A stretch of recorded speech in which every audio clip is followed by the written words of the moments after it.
Okay, take two. We back. Well, now Yeah, we are. busy with cars again. Jeez, It's just been hectic. crazy. It It's is just been so running. hectic. It's been running. You know, a couple of months ago, I was doing, for example, 8 videos a month. Yeah.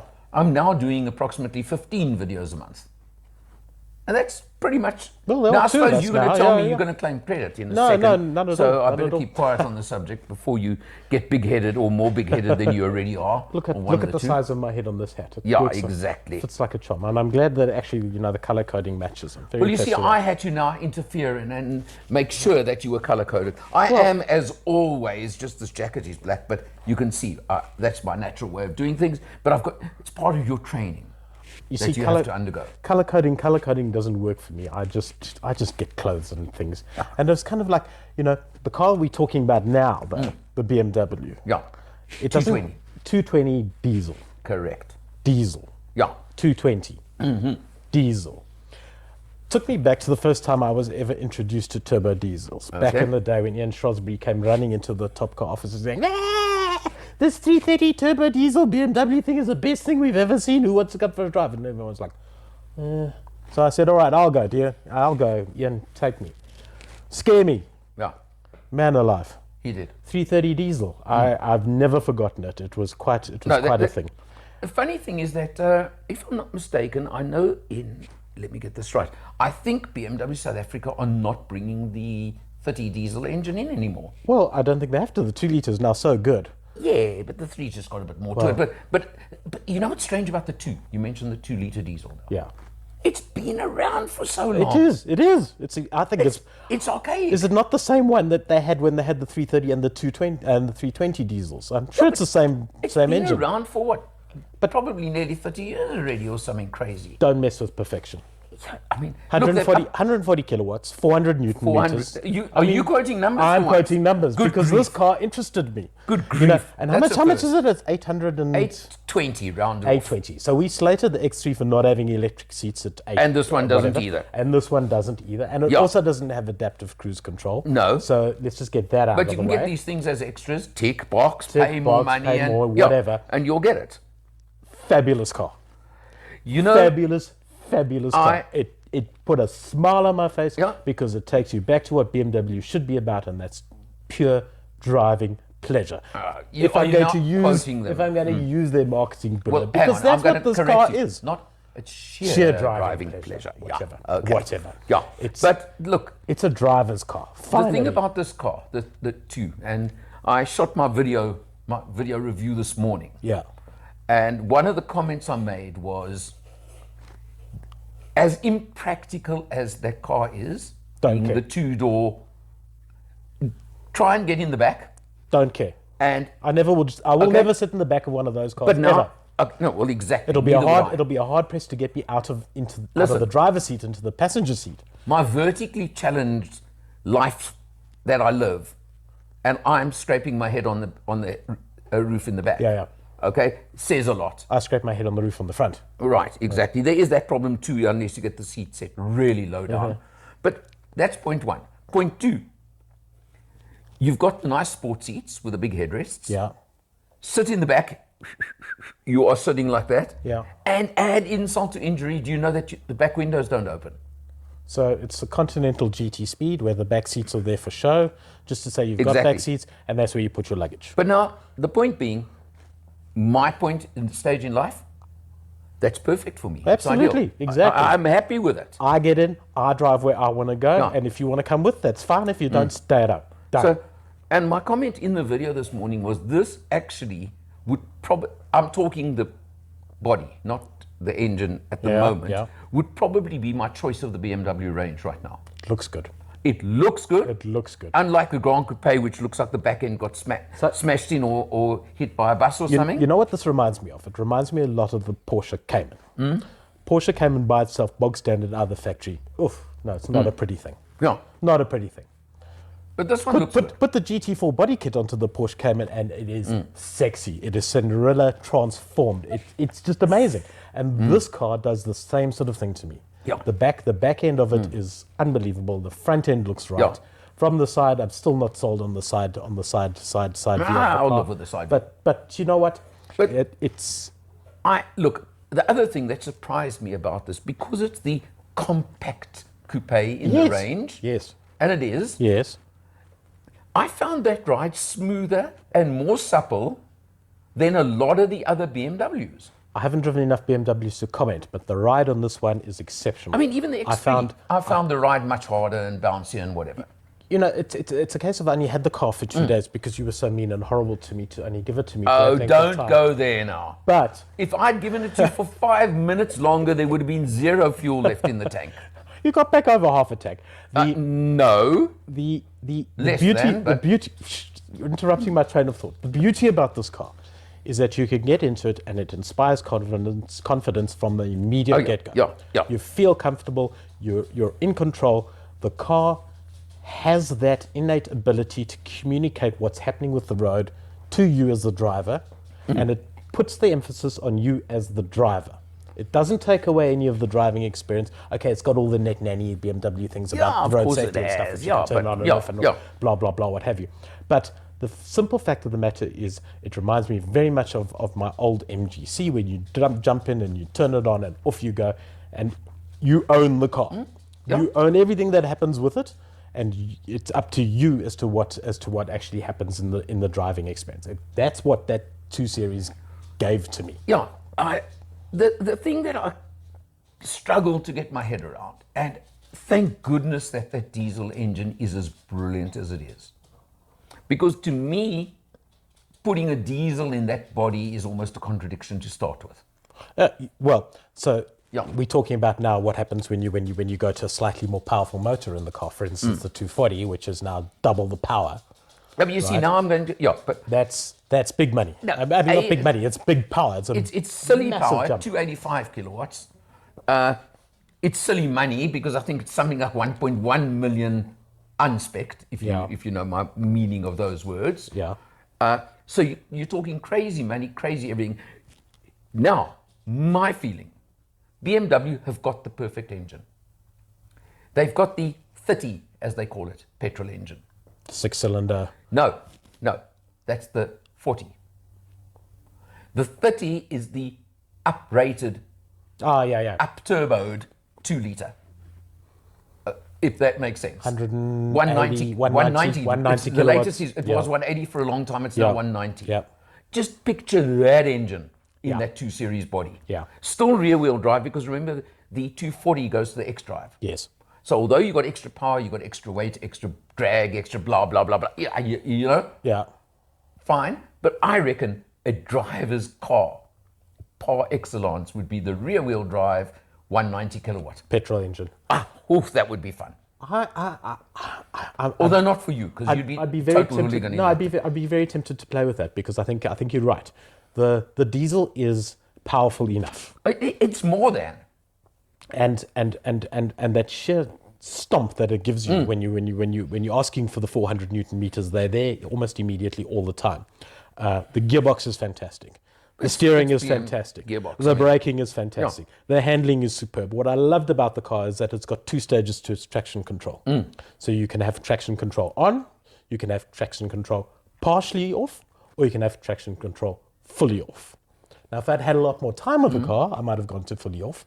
But partially off, it allows you to feel like a hero. This is why I don't let you. It is wonderful. It is sublime. In terms of the fact that it allows you a little bit of slip, it allows you a little bit of fun and games.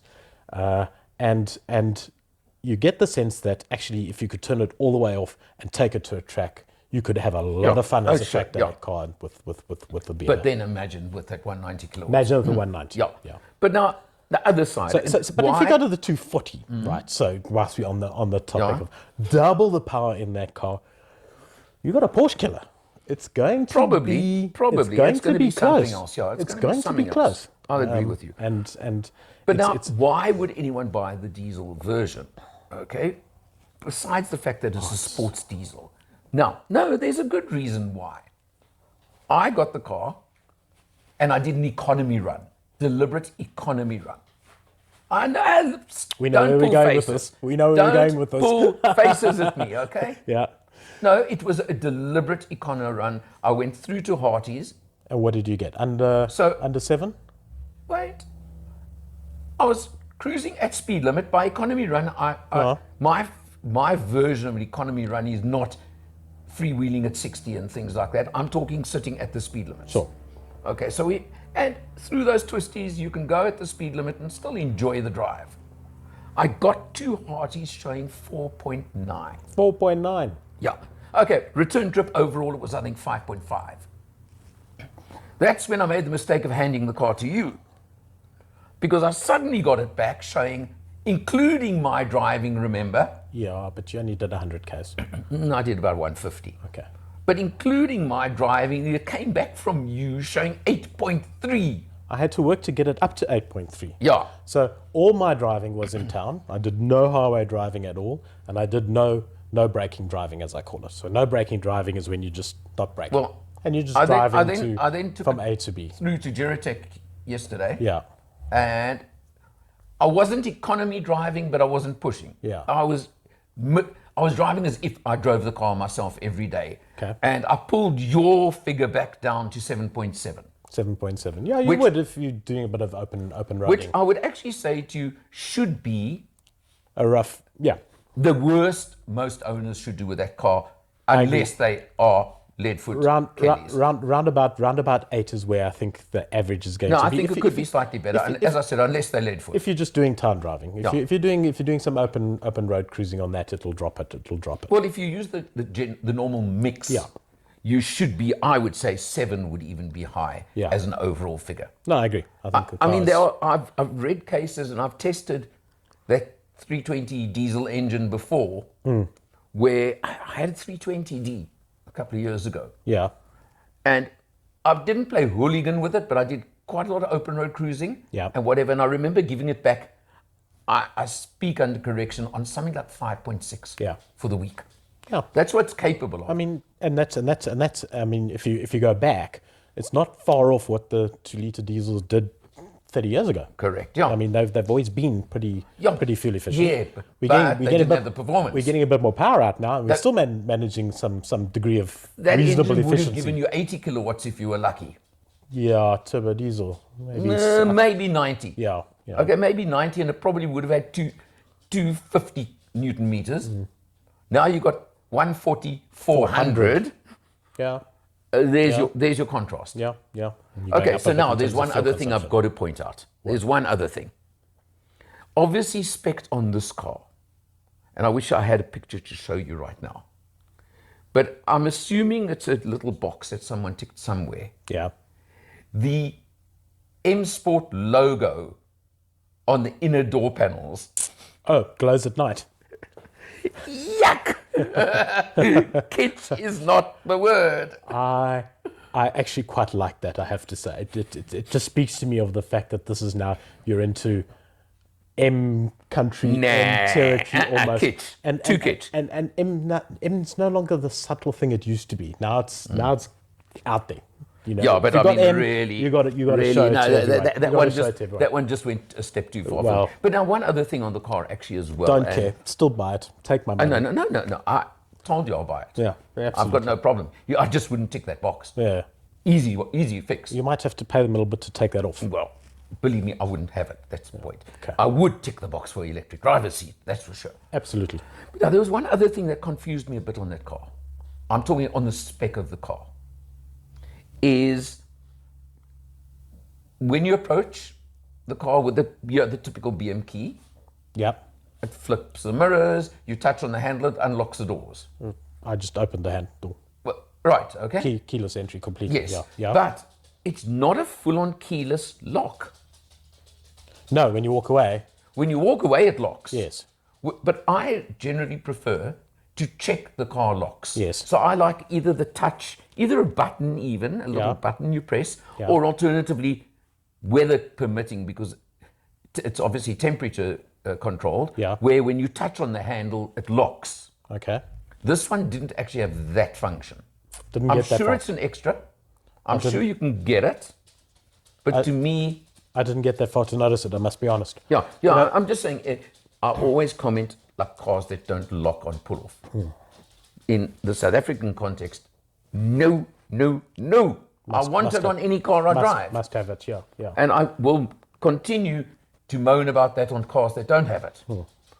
But same thing, when I walk away from the car, I don't want to trust it to lock as I walk away. Yeah.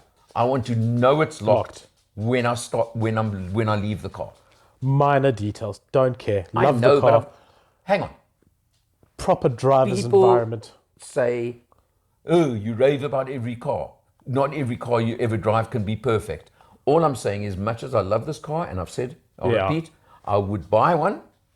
But you'd I've got to point out have that sort of what little things I think could be changed, improved, or whatever. I would add the adaptive cruise control. I would add the electric seats, because despite the fact that everyone says once you've set your seat, you've set your seat, I don't. My electric seats are in constant use. Well, I'm always adjusting, shifting. It's just the nature of the beast, I think. The comment that was made to me by one of our colleagues the other day about the electric seats, I guess his comment, but I also do feel I would prefer them.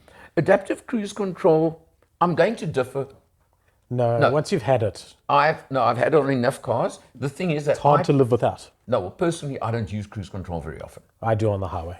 I just don't trust anybody else around me, to be honest. No, but I just don't generally use. Even when I drive to Durban. Yeah. Very, very seldom engage cruise control. So what I'm saying is, on that car, now BMW, don't shoot me. I don't know what the exact pricing of adaptive cruise control is. Yeah. But let's just say it's 20 grand. Yeah. I wouldn't pay the extra 20 grand to for get it. Alan. Okay. I'm talking for Alan. Okay. 9 out of 10 other people would pay it. For Will, I'd moan and complain until they put it in for me for free. Let's see Hey, how far you I are get. good. Well, Let's see hang how on. far I get. You probably would, because you're damn good at moaning and complaining, aren't you? No, I enjoyed the car. I loved the car. I mean, I actually, if it came down to it and you couldn't get it as an option, that would not stop me 1 second from buying it. No. It's a gem. Well done, BMW. You got it absolutely spot on. And it was actually one of the things that got me to thinking when I was on the way here. I thought, what if Land Rover made a 2-door sports coupe? It would be terrible, right? Because that's not what they do. Probably. But BMW make off-road cars. Yeah. Maybe just because of the sheer size of the group. All of them do it these days. But there's something to be said for the specialist of where I think BMW came from. And that was always their 2-door sports coupes were brilliant. And this one is brilliant. The original E36 3 Series was exactly this. Yes, 100%. This is the reincarnation of the early 80s E36 3 Series. And I'm so pleased to see them go back to it. Yeah. Or not go back to it, but to bring out a new version that is every bit as good as what we hoped it would be. It's there. It delivers. But you just said something that is so true. I did. The biggest challenge every motor manufacturer, and I've commented on this many times before, is when you've got a winning recipe. Yes. But you've got to bring out a new version because of whatever reason, has got to be the most difficult thing for anybody. How do you repeat it or blow it? Exactly. And there are many examples of it going both ways. And you're exactly right. But in this particular instance, it went the right way. No. Got to give It went the right way. No, wonderful. the car. final. I'm repeating. I know, but the final for anything when we review a car, if you and I can say and mean, I would buy that car. Yeah. I think that says it all. In that bracket, that money. We're not even discussing that point. There's a lot going for it. Yeah. There's a lot going for it. Correct. Cool. All right, let's leave it From there. Alan Will. Cheers, Al. We agreed. Something wrong.